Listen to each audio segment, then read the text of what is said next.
दोस्तों नमस्कार, स्वागत है आपका आपके अपने चैनल शिक्षा नीति पे।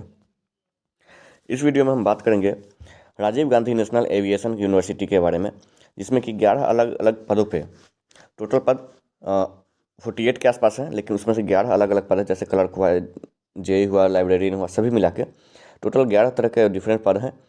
और उस पर 1,42,000 तक सैलरी वाला आपका ये जॉब वैकेंसी निकली, जिसमें कि सिविल के लिए, इलेक्ट्रिकल के और नॉन टेक सभी के लिए है। भारत सरकार की नौकरी है और किस मंत्रालय के अंदर है, तो नागरिक उड्डयन मंत्रालय के तहत ये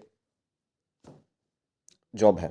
अगर बात करें तो इसकी डिटेल हम आपको इस वीडियो में बताने वाले हैं। चैनल पर चैनल को सब्सक्राइब कर दीजिएगा। पीडीएफ आपको ग्रुप में डाल दिया जाएगा। टेलीग्राम ग्रुप का लिंक आपको डिस्क्रिप्शन में मिल जाएगा। अगर इसमें नहीं मिले तो किसी और डिस्क्रिप्शन में ले लीजिएगा, वहाँ से आपको टेलीग्राम ग्रुप का डिस्क्रिप्शन लिंक मिल जाएगा। वहाँ से ज्वाइन करके आप ग्रुप में देख सकते हैं पूरा पीडीएफ।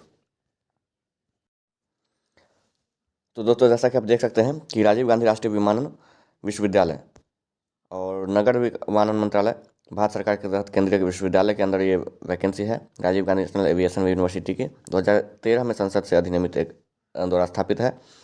इसके बारे में अगर बात करें तो ये आपका एडवर्टाइजमेंट रहा है। एडवर्टाइजमेंट में अगर बात करें कौन कौन सी पोस्ट है, तो पोस्ट देख लीजिए। प्रोग्रामर की पोस्ट है, एक पोस्ट है, सैलरी इसका आपका 1,42,000। सेक्शन ऑफिसर की एक पोस्ट, 3 पोस्ट है, सैलरी इसमें आपका 1,42,000। प्राइवेट सेक्रेटरी की 6 पोस्ट है, सैलरी इसमें आपका 1,42,000। सिक्योरिटी ऑफिसर की एक पोस्ट है, इसकी सैलरी आपको 1,42,000। जूनियर इंजीनियर की और जूनियर इंजीनियर इलेक्ट्रिकल सिविल और इलेक्ट्रिकल की 1,42,000। पोस्ट कितने हैं, तो 3।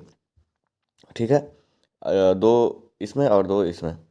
ठीक है, टोटल 4। इसमें से एक ओबीसी का है, ये 3 जनरल का है। सीनियर टेक्निकल असिस्टेंट का वैकेंसी 1 है, इसमें भी सैलरी सेम है। ठीक है, 1,12,000 इसमें, सॉरी। उसके बाद आपका सीनियर टेक्निकल असिस्टेंट की है 1,12,000। उसके बाद अपर डिवीजन क्लर्क की 81,000 तक सैलरी है। इसके बाद बात करें तो लाइब्रेरी असिस्टेंट की तो 69,100 है और लोअर डिवीजन क्लर्क की 63,200 सैलरी। एलिजिबिलिटी क्राइटेरिया क्या है, आप देख सकते हैं कि the educational qualification, experience, age limit and other details required for the ever post are as under. अब आपको हर एक कैटेगरी की आपको रहेगी। एसेंशियल क्वालिफिकेशन आपको यहाँ दे दी गई है। एज लिमिट 30 ईयर्स है फॉर, ये रहा आपका सेक्शन ऑफिसर की।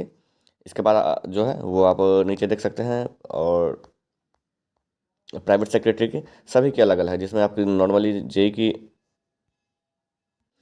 बात करें तो हम लोग अभी अब देख लेते हैं।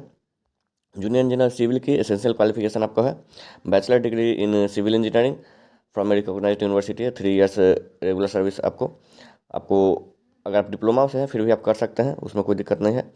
और डिप्लोमा यहाँ देख सकते हैं, डिप्लोमा का भी। और सिस्टम आपका इलेक्ट्रिकल का भी रहेगा। तो यह एज आपका 35 ईयर है। उसके बाद अगर बात करें तो बाकी सीनियर टेक्निकल असिस्टेंट की है।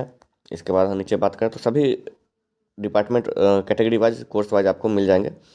इसके बाद हम देख लेते हैं कि फॉर्म की क्या डेट है और क्या है। देखिए, फॉर्म का फ़ी अगर बात करें, आपको फॉर्म यहाँ पे भरना है rgnu.ac.in पे।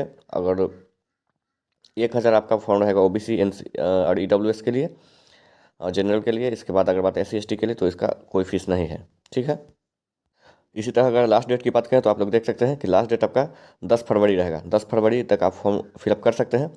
बाकी पूरी जानकारी आपको यहाँ मिल जाएगी वेबसाइट पे। तो ये पूरी जानकारी थी। आपको राजीव गांधी अगर नेशनल एविएशन यूनिवर्सिटी में अप्लाई करना है, जेई से लेकर सभी तरह के अलग अलग पोस्ट हैं, अगर आपको अप्लाई करना है तो पूरी जानकारी आप इस पीडीएफ के माध्यम से ले सकते हैं। पीडीएफ का लिंक पीडीएफ में आपको अपने डिस्क्रिप्शन में डाल दूंगा, वहाँ से आप लोग सारी जानकारी आपको जिस पद के लिए भरना चाहते हो उस पद का पढ़ के ले सकते हैं। धन्यवाद।